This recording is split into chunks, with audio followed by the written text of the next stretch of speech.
বদিউল আলম মজুমদার ভাই ফোন দিয়েছিলেন, তো কইলেন যে নির্বাচন কমিশন নির্বাচন ব্যবস্থা সংস্কার নিয়ে আপনার কোনো সাজেশন আছে কি? আমি কইলাম বদিউল ভাই, সব সমস্যার সৃজনশীল সমাধান আছে, তবে আপনি ইমপ্লিমেন্ট করতে পারবেন কিনা জানি না, তবে শুধু আপনার সাথে কেন সবার সাথে শেয়ার করি।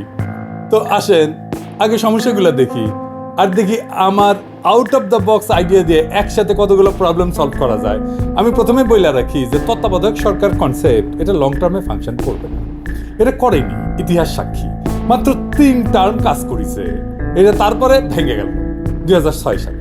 আঙ্কারে পলিটিক্যাল পার্টিগুলা কোনো কমিটমেন্ট রাখে না, চেয়ারে বসলে একবারে ওইটারে জমিদারি বলে মনে করে। তো কোন কোন সমস্যার সমাধান আমার এই out of the box idea দিয়া সম্ভব? আসেন সেটা দ্রুত নির্বাচন চাই, এই সমস্যার সমাধান দেওয়া সম্ভব। 2 নাম্বার, রাজনৈতিক দলগুলা বলে প্রফেসর ইউনূসের সরকারের ম্যান্ডেট নেই, এটারও সমাধান দেওয়া সম্ভব। 3 নাম্বার, তত্ত্বাবধায়ক সরকার ছাড়া সুষ্ঠু নির্বাচন করার যে সমস্যা সেটারও সমাধান সম্ভব। 4 নাম্বার, ধ্বজভঙ্গ উপদেষ্টা পরিষদ এটাও রিস্ট্রাকচার করা সম্ভব। 5 নাম্বার, নির্বাচনে ব্যাপক কারচুপি, ভোট কেনা বেচা, এই সমস্ত সমস্যা সমাধান সম্ভব। এইগুলো একসাথে সমাধান হয়ে যাবে। আইডিয়াটা শুনে আউলায় যায় না, আগেই বাতিল বা খারিজ করে দিয়ে না, এই সিস্টেমে ফজিলত আছে অনেক। কিভাবে হবে কাজটা? আসেন, নির্বাচন এখনই শুরু হবে, মানে ধরেন 2-3 মাসের মধ্যে। সব আসনে না, মাত্র 10টা আসন। যারা জিতে আসবে তাদের 2 জনকে উপদেষ্টা বানানো হবে, একজনকে স্পিকার বানানো হবে, তারাই সংসদ অধিবেশন করবে। তাদের কার্যকাল হবে 5 বছর। আবার 2 মাস পর আবার 10 জন নির্বাচিত হয়ে আসবে, তাদেরও কার্যকাল হবে 5 বছর। দরকারে নতুন স্পিকার নির্বাচিত হবে 20 জনের সংসদে, আর আরো 2 জন উপদেষ্টা যুক্ত হবে উপদেষ্টা পরিষদে। এইভাবে 2 মাস পর পর 10 জন করে এমপি ইলেকশন হবে। এমপিরা কিছু স্থানীয় কাজে যুক্ত হবেন, সচিবালয় সরকারি দপ্তরে ওভারসাইট করবেন, অধ্যাদেশগুলো যেগুলো করতেছে সেগুলো ভেটিং করবেন, তর্ক বিতর্ক করবেন, কোনো আইন প্রণয়ন করবেন না যতদিন না সংসদ পূর্ণাঙ্গ হয় বা কমপক্ষে 150টা আসন পূর্ণ হয়। এইভাবে প্রত্যেক 2 মাস পর পর উল্টা দিকে 5 বছর পর যাইয়া 2 মাস পর পর 10টা করে আসন খালি হবে, ফাঁকা হবে, সেই আসনে নির্বাচন হবে, তাই না? 5 বছর পরে এতে সুবিধা কি হবে?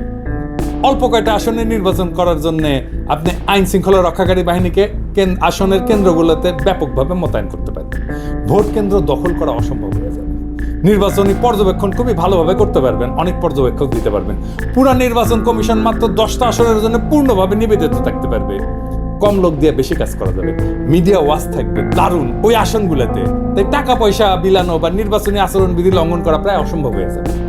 একটা হাইব্রিড শাসন চলবে কিছুদিন, যেখানে জনগণের নির্বাচিত প্রতিনিধিরাও থাকবে এবং ক্রমাগত তাদের সংখ্যা বাড়তে থাকবে। তারা অধ্যাদেশ ভেটিং করে দিলে উপদেষ্টা পরিষদের একছত্র কর্তৃত্ব খর্ব হবে এবং একটা আলাপ আলোচনা, তর্ক বিতর্ক হবে, ব্যালেন্স অফ পাওয়ার আসবে। অন্তর্বর্তীকালীন সরকার ধীরে ধীরে নির্বাচিত প্রতিনিধি দিয়ে প্রতিস্থাপিত হবে। হঠাৎ করে পরবর্তী সরকারকে দায়িত্ব নিতে হবে না, তাদের একটা প্রস্তুতি থাকবে। দ্রুত নির্বাচন দিতে হবে, এটা শুনতে হবে না প্রফেসর ইউনূসকে, নির্বাচনের মধ্যেই শুরু হয়ে যাবে। এই সরকারের ম্যান্ডেট নাই, এই অভিযোগে শুনতে হবে না। গ্র্যাজুয়াল ইলেকশনের জন্য সরকারি দলের উপর একটা চাপ থাকবে যে মেয়াদ পূর্ণ হওয়ার আগেই সরকার পাল্টে যেতে পারে। জনগণ নির্বাচনে মাত্র 10টা সিটের সরকারি দলকে হারাই দিয়া সরকারি দলকে বার্তা দিতে পারে যে তাদের শাসন অজনপ্রিয় হয়ে গেছে, তাদের 5 বছর পর্যন্ত অপেক্ষা করতে হবে না রায় দেওয়ার জন্য। সরকার 2.5 বছরে বদলে ফেলা সম্ভব। আপনারা দেখবেন সাধারণত সরকার গঠনের প্রথম 4টা বছর এর তুলনায় শেষ বছরের চিত্র কিন্তু ভিন্ন হয়। কিছুটা সংযত হইয়া শেষ বছরটা সরকার, সরকারি দল, নেতাকর্মী অনেকটাই জনবান্ধব হওয়ার চেষ্টা করে। কারণ একটাই, যে সে তার ইমেজের যে ক্ষতি হয়েছে সেটা সরকারের শেষ বছরে ভালো করতে চায়। কারণ সামনে নির্বাচনের খাড়া যদি সবসময় জুলাই রাখা যায় তাহলে এটা কত ভালো হবে ভেবে দেখেন। সবসময় জনগণের ভোটের চাবুকের মুখে থাকবে সরকার। ভবিষ্যতে যখন এই নির্বাচন পদ্ধতি নিয়মিত অনুসরণ করা হবে তখন কিছুদিন পর পর এই সরকারের গৃহীত কর্মসূচি জনমত যাচাইয়ের সুযোগ থাকতেছে। প্রতিনিয়ত সরকারকে জনগণের কাছে যাইতে হচ্ছে বলে সরকার জনকল্যাণমুখী হওয়ার ক্ষেত্রে সচেষ্ট থাকে। এইবার 300 আসনের নির্বাচন সম্পন্ন হয়ে গেলে, সকল আসন পূর্ণ হলে সংসদ প্রধানমন্ত্রী নির্বাচিত করবে আর প্রফেসর ইউনূসকে প্রেসিডেন্ট নির্বাচিত করবে। পাওয়ার ট্রানজিশনটা গ্র্যাজুয়াল হবে, অ্যাব্রাপ্টলি বিদায় নিতে, হঠাৎ করে বিদায় নিতে হবে না।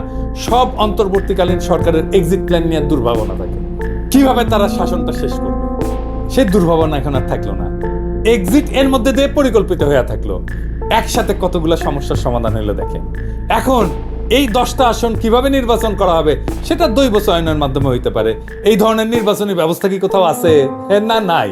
আপনি সারাক্ষণ শুনবেন out of the box idea বের করো কিন্তু যখন সত্যি সত্যি out of the box idea নিয়ে আসবেন, সৃজনশীল সমাধান নিয়ে আসবেন, দেখবেন গা মুচড়ামুচড়ি করিচ্ছে সবাই। সরকারকে ঘন ঘন জনগণের মুখোমুখি দাঁড় করাইতে পারলে অনেক সমস্যার সমাধান হয়ে যায়। আর নির্বাচনই কেবল সরকারকে জনগণের মুখোমুখি দাঁড় করাইতে পারে। আমাদের দেশে আমেরিকার প্রতিনিধি সভার মতো প্রতি বছর পুরা সংসদ নির্বাচন করা সম্ভব না, এবং তো বাস্তবসম্মত না। তবে প্রত্যেক বছরই সরকার এবং রাজনৈতিক দলকে জনগণের কাছে নিয়ে যাওয়ার পথ খুঁজে বের করতে হবে। এইটা একটা পথ হইতে পারে। ভোটারের মুখোমুখি করতে হবে সরকারকে, এবং তার সম্ভব হইলে সঠিক পথে এগাচ্ছে কিনা বার্তা পেয়ে যাবে সরকার। 5 বছর পর পর একটা জাতীয় সংসদ নির্বাচন তত্ত্বাবধায়ক পদ্ধতির মধ্যে দিয়ে হোক, বর্ণ পদ্ধতির মধ্যে দিয়ে হোক, এই যে কোনো সুফল বয়ে আনতেছে না সেটা তো প্রমাণিত। খুঁজতে হবে নতুন বিকল্প নির্বাচন পদ্ধতি, নতুন সরকার পদ্ধতি, যা প্রতিনিয়ত সরকারকে জনগণের মুখোমুখি দাঁড় করাবে। আপনাদের কি মনে হয় এই মডেল অনেক সমস্যার সমাধান করে দেবে না? আর আমার ক্ষুদ্র ভ্রাতার ভগিনীরা কবে দাদার মাথায় কত পেঁচ রে বাবা, কি আমার মাথার যদি একটা পেরেক ঢুকে দেয় না কেউ, ওটা বের করলে সেটা স্কুপ হয়ে বেরোবি। সেই জন্যই আমার প্ল্যানিং নেয় না কেউ, ভাবে কি না এর মধ্যে করে রাখিছে এই প্ল্যানিং এ, শেষে ম্যাঙ্গো আর স্যাক 2 জয় বাংলা হয়ে যায় কিনা। তাই আমার কাজ প্ল্যান দেওয়া, দিলাম, ভাইবা দেখেন, ক্ষতি তো নাই। জুলাই আগস্ট বিপ্লব নতুন নতুন সম্ভাবনার দুয়ার খুলিছে। সেই দুয়ার দিয়ে আলো আসবে, সেই আলোতে শত ফুল ফুটবে, শত মত বিকশিত হবে। এইভাবেই দেশ আগায় যাবে। নতুন দেশের পথে আমরা অল্প অল্প করে আগাইতে থাকবো, এবং সেটাই হবে বিপ্লব, ইনকিলাব, জিন্দাবাদ।